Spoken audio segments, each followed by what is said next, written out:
Hi everyone, this is Linda from the duchesskitchen.com. Welcome back to my channel. For today, I'm going to show you guys how to make cute heart-shaped red velvet cake. So let's get into it. We're going to use buttermilk for this recipe. I don't have buttermilk, so I'm going to make my own. So into the cup, I'll add 1 tablespoon of vinegar. Then I'll add enough milk to make 1 cup of buttermilk, to make up to 1 cup. Then I will stir everything together and just let it stand for about 5 minutes. So that's it. That's our buttermilk. So this is one I make uh, previously, and it has been about 5 minutes, and you can see how it has cuddled, and it's going to help to make the cake fluffy. So we just need 3/4. I'll just measure what I need, and I'll keep the rest in the fridge for later use. So that is how you make homemade buttermilk. So into our bowl, we're going to add all our dry ingredients. So we have flour here. All the recipes, I'll list them down below and the quantities. And this is 1 tablespoon of cocoa powder.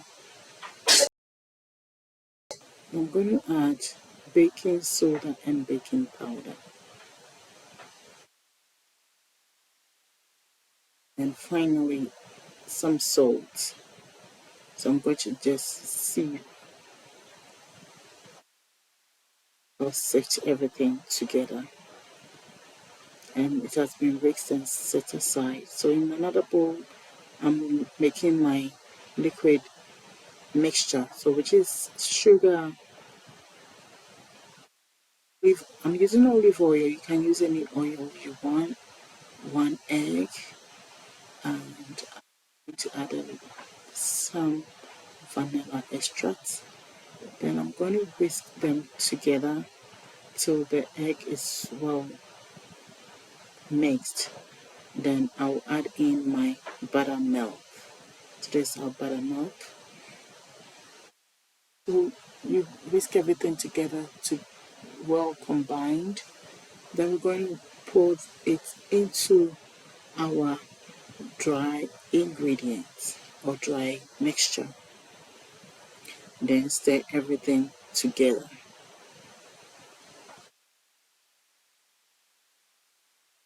And you don't want to overmix the cake batter too, otherwise you end up getting a tough cake.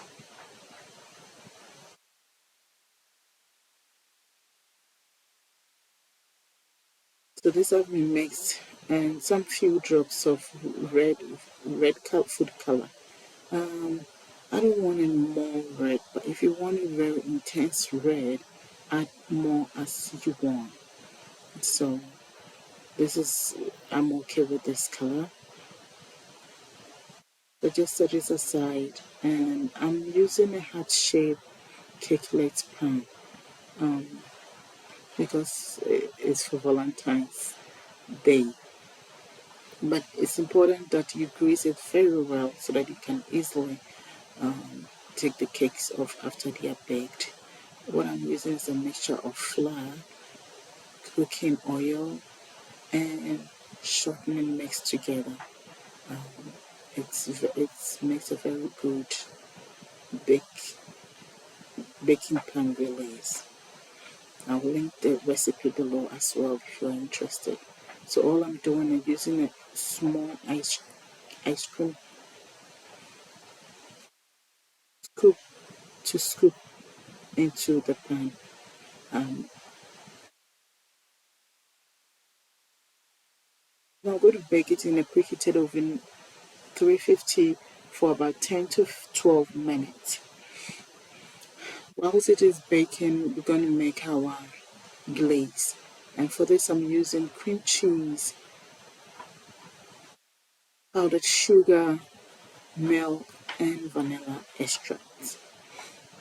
So I'm just going to mix everything together. It is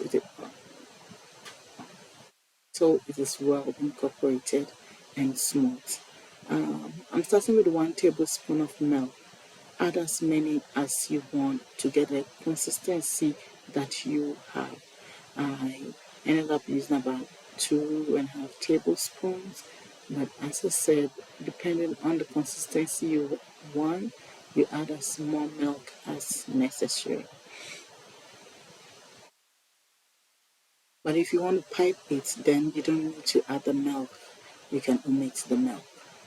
So our glaze is ready, and I've taken the first batch out already, and our second batch is almost done. So that's our second batch.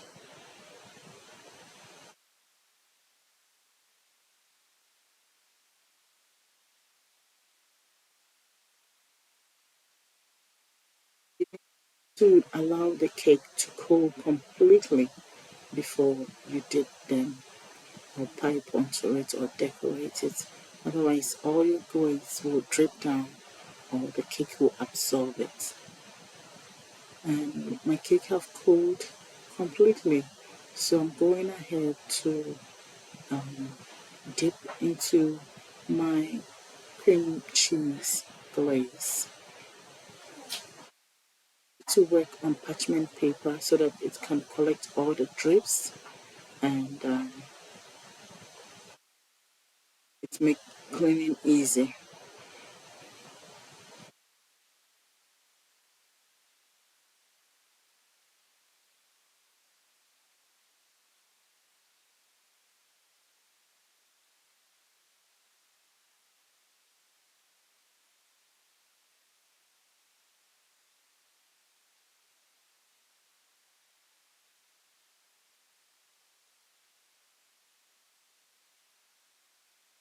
As much of as you can so that you can have some cute little cakelets for your occasion.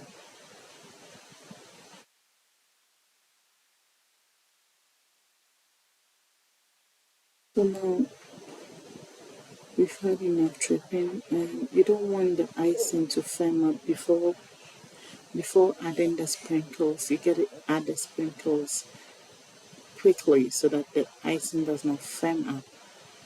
Otherwise, it won't stick to your cake. So that is our red velvet cake. I hope you guys like it and will give it a try. Thank you for watching. I'll see you in my next video. Stay blessed and thank you to all my subscribers. Bye.